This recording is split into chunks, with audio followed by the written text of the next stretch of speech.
Hello everyone and welcome to Cinderful Gaming. I hope you're all doing well, I hope you're all staying safe, and most of all, I hope you're all fighting that war against the Grey. Today's video is a little bit of fun. Today we're going to look at the 10 most powerful wizards in Warhammer Age of Sigmar based on the narrative. Now, this is just going to be a bit of fun looking at the 10. Now, this is not going to be a list in any particular order, though you should let us know in the comments below what you think and who you think number one should be. And you should let us know anyone you think maybe feels hard done by missing out on, or anyone that shouldn't be in the list. With that all said, we're going to get cracking on. We've got 10 amazing wizards to talk about today that are just absolutely powerful in Warhammer Age of Sigmar. So let's get cracking on. This is the 10 most powerful wizards in Warhammer Age of Sigmar. Number one, where would he be without starting with Teklus, the big man himself, the Elven Prince. Teklus is one of the most powerful wizards in the world that was, and in Warhammer Age of Sigmar. Now that he's a god, he's even more powerful, especially when combined with the celestial might of Selenar, the true moon of Haish.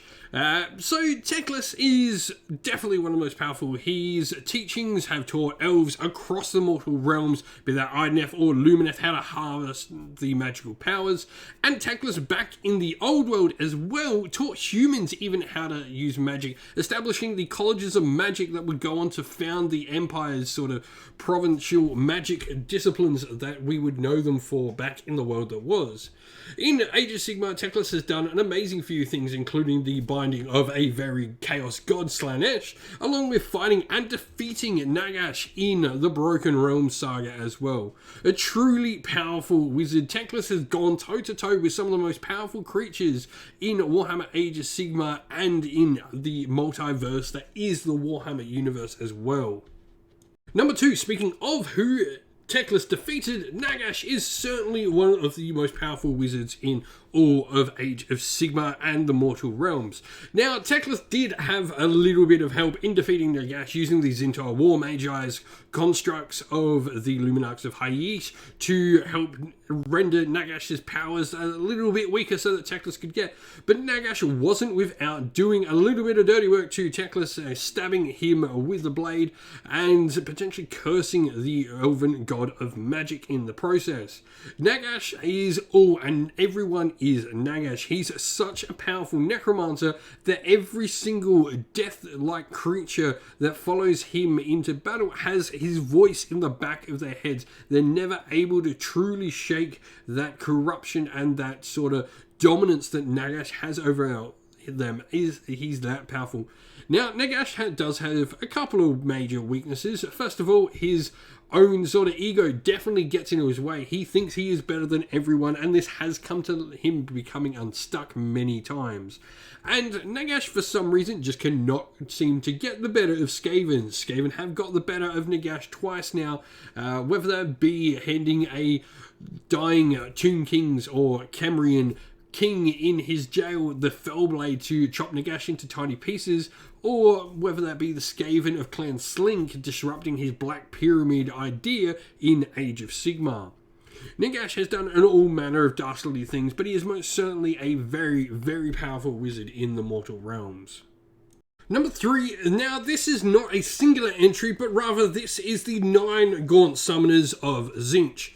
The Gaunt Summoners are agents of Tzeentch that have been working for Arcane, the Lord of the End Times, since the days of the Age of Chaos. They are the mightiest of Tzeentch's wizard mortal servants, though they are slightly demonic as well, being sort of a half demon, half mortal, essentially almost similar in stature, I guess, to a Daemon Prince, if you will. But the Gaunt Summoners are masters of the Silver Towers, these giant twisted fortresses that travel over the mortal realms and between the planes of existence that are the mortal planes of Haish and Gur, etc. The Gaunt Summoners are masters of magic and manipulation and true sort of prophets of Tzeentch's will across the mortal realms. The Gaunt Summoners themselves are able to corrupt entire cities all in their own, commanding vast hordes of demon and mortal followers alike, and doing absolutely despicable deeds in the Ever-Chosen and the Dark God Tzeentch's name across the mortal realms. Number 4, Arcane the Black. One of Nagash's most loyal servants, Arcane eventually did recently meet his maybe demise in the Broken Realms saga, being pushed off the Mortal Realms edge by none other than the Light of Eltharion, and getting some revenge on him, as Arcane the Black had turned the Light of Eltharion, or rather Eltharion himself, into dust many ages ago in the world that was. Arcane the Black is second in command to Nagash. He is an absolutely powerful sorcerer, and probably second only in the Death Grand Alliance to Nagash himself. And being second in Nagash still makes you a pretty darn powerful sorcerer. Arcane is a masterful lich and was a really major sort of player in the whole fall of Khemri in the old world. He has the ability to summon vast undead legions and has an important role to play in a sort of magical presence within the Ossiarch Bone Reapers forces, supporting the Mortarch Catacross in his trials across the mortal realms before his untimely falling episode off the edge of Haish, where he burst into a massive shower of light fragments. Number 5, Alaria the Everqueen, another elven goddess. Alaria was one of the most powerful sorcerers and mages in the world that was, as well, much like Teklus. Alaria the Everqueen is a newer being, though, than the one we knew in the old world, as she did absorb the essence of Ariel, Queen of the Wood Elves, as well into her being, giving her this more nature-like aspect that we have, in addition to her sort of regal and radiant goddess form. Alaria in Age of Sigmar is much more similar to Ariel of the world that was than she is of Alaria from back in that time. Now, speaking of her magical powers, now that Nagash has been taken down, it is her that is in the current ascendancy, with life magic soaring across the realm, and her planting of the Oak of Ages Past in the mortal realms in Ghyran has now sprouted out and caused the Tree Song Revenants to begin carrying her song and her powerful magical essence across the mortal realms. It is thanks to her magical energies of life that we actually have things like Kragnos and the Draconif coming back to life in the mortal realms, as she is now surging life magic everywhere in response to Nagash's failure. Is this indeed a good or bad thing? Time will only tell, but waking up Kragnos with your life magic probably wasn't the greatest decision in the world, but it is what it is, and she's now using her freedom with the Death God in ill-disposed at the moment, tied to the mountain Avalanor. She is able to sort of play her part and really stretch her powers more than ever before in the mortal realms. Number 6, Kairos Fateweaver, Tzeentch's right-hand demonic servant. Kairos was once a great sort of Lord of Change in his own right, and he still is. However, ill events happened that led to him getting corrupted and now having these two heads, one that will tell the future in a perfect, truthful fact, and the other that will tell the future in nothing but lies. And it is with this that Tzeentch now has to constantly try and figure out which head is lying, which head is telling the truth. But be that as it may, Kairos is an incredibly powerful wizard with mastery over many different sorts of arcane arts. He's able to corrupt and twist the strands of fate so perfectly that he almost always comes out on top, even if he appears to not have won the battle. There's not much you can do when fighting against a creature that has such utter power over fate and destiny that he's able to corrupt it and make a loss into a win. If you end up beating this demon in a battle, it is only because Kairos let you, and he is now planning out something about your defeat later on, or it indeed leads to him getting an even greater victory later down the line. Number 7, Scrangra the Loon King. And I think this is going to be the one that surprises most people in here of the list of powerful wizards, but you can't underestimate how powerful this grot wizard is. Scrangra is a grot that has risen to power to rule over all grots, trogs, and Spiderfang just by sheer power.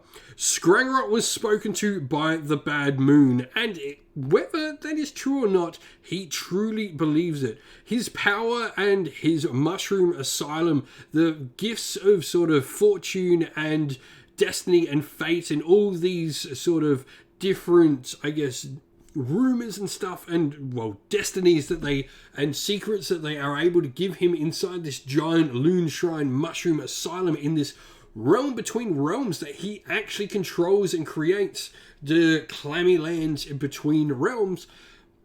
It is something truly magnificent at which he is able to do. He is an absolutely powerful wizard, and if he is following the bad moon and has the light of the bad moon shining down upon him, there's not many that can match his magical prowess.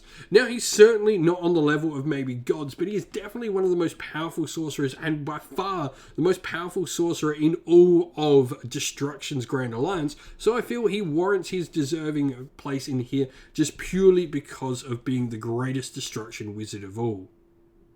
Number 8, Marathi Kane. Recently ascended to godhood herself thanks to her dastardly deeds in the Broken Realm saga, Marathi is now a god true. However, she now has two separate forms. Marathi Kane, commonly known as Little Marathi, and the Shadow Queen, the giant serpentine snake-like form of hers. Both of these are the same person. They both are Marathi, just very different aspects, where Marathi Kane is her regal elven beauty, and the Shadow Queen is the dark heart of what she really is. Now, being an elf, she is of course attuned to magic, and she is one of the oldest living characters in all of Warhammer. In fact, I believe it would only be Lord Croak that would be an older lived character than her in all of Warhammer. She is one of the very first elves to have ever existed, learning her magics directly from the old ones themselves, and she just has an age of masterful power, magic mastery behind her. Not only that, but she knows how to use it and when to use it in the right circumstances, combined with a cunning guile behind her as well. She's able to just do so much. She was also part of the Elven Pantheon that decided to try and entrap Slaanesh, and she managed to actually cut Slaanesh open herself, and has been sneakily drawing extra souls for herself as well, sort of breaking the bonds, but not quite enough in Immortal Realms. Number 9, Bellacor, the first ever chosen, the demon that is forever sort of corrupted and forever hates his job of crowning the next ever chosen after him. He is the first true prince of chaos, the first one to gain acceptance from all the gods, but in turn he now crowns his successors forever. There's a strong hatred for Arcane. Now, Bellacor is a really powerful wizard, mixed with absolutely terrible and dark cunning as well. His latest magical mastery has been casting the dark skies, the Bellacor's black skies, across the mortal realms, which now stop the Stormcast Eternals returning back to High Azir. He has managed to thwart the powers of a god, thwarting Sigmar, and it took both two gods to find a way to finally break through the blackened skies, and even then, it's still not entirely perfect. His magic knows no bounds, and he can just do so much with his magical power. During the end times, he struck the heart of the Wood Elves and tried to destroy the haven that Lilith and Araloth were trying to protect, and very likely succeeded potentially, though with the Oak of Ages past coming back, did he really? He is a very powerful wizard nonetheless, though, and probably the strongest of all the demon princes in the mortal realms. And number 10, Lord Croak. Perhaps the greatest of all the Old One's servants in the world that was, and indeed now in the mortal realms plane of existence, Lord Croak is a timeless creature. He walked on the earth and was with the Old Ones before they even landed on the world that was Malice. He is the oldest living, or sort of living, creature in the mortal realms, predating probably even the mortal realms existence. He is that old. He's remembering a time when he was in spaceships before even coming to Malice. Now, he is an absolutely powerful wizard, able to entomb other gods underneath mountains like Kragnos, and also just being this vast, powerful wizard. He's able to wash away entire armies of demons, and it was in the world that was that he managed to banish an entire army of demons, sacrificing his mortal body in order to completely wipe out entire legions of demons from across Lustria in the Great Demonic War. With that said, though, that is 10 of the greatest wizards in Warhammer Age of Sigmar. If there's anyone that missed the list that you thought should be here, and anyone you thought maybe shouldn't have been on the list, let us know down in the comments below, and we'll be back with another cool list to talk about another 10 great people of something of a different kind in another video soon. Well, that's the end of the video. We hope you enjoyed it. If you did, please don't forget to leave a like and subscribe to the channel if you haven't already, and leave a comment down below and let us know what you enjoyed about the video. If you'd like to come chat more with me and other members of our fine community here at Sinful Gaming, you can do so by following the link in the video's description to our Discord server. And lastly, if you'd like to help support the channel, you can do so either via Patreon or YouTube members, and both of those are linked again down in the video's description. As a special thanks to all our Patreon and YouTube members, I'd like to give a shout out to them all. So a special thank you to our Patreons: Christian Weir, James Soren, Greenskins Gaming, AJC, Kenny Lowe, Outer Shop First, Andrew Bowen, Nathan Fee, The Rising Ape, Cure Dynamic, Agu, Anthony B, Anton Nilsson, JJ Austrian, Average Wargamer, Domir, Mark Harvey, James Cater, Dynet226, and Derek. And a special shout out to our YouTube members: Green Roots Gaming, Kenton Young, Chris Wallace, Ronya, Vinny, Lockloric, The Johnny84, David Ellsworth, Revenar, Wolfric Nick, Broken Shelf, Ariana Airwoods, and Sean Scott. Lastly, a special thanks first of all to Lady Witchfox Art, who does all the amazing artwork for our channel, and to Xmorphic, who does all the amazing Discord server background work for us. Thank you all for watching. Once again, stay safe, stay well, and most of all, keep fighting that war against the Grey. Ciao for now.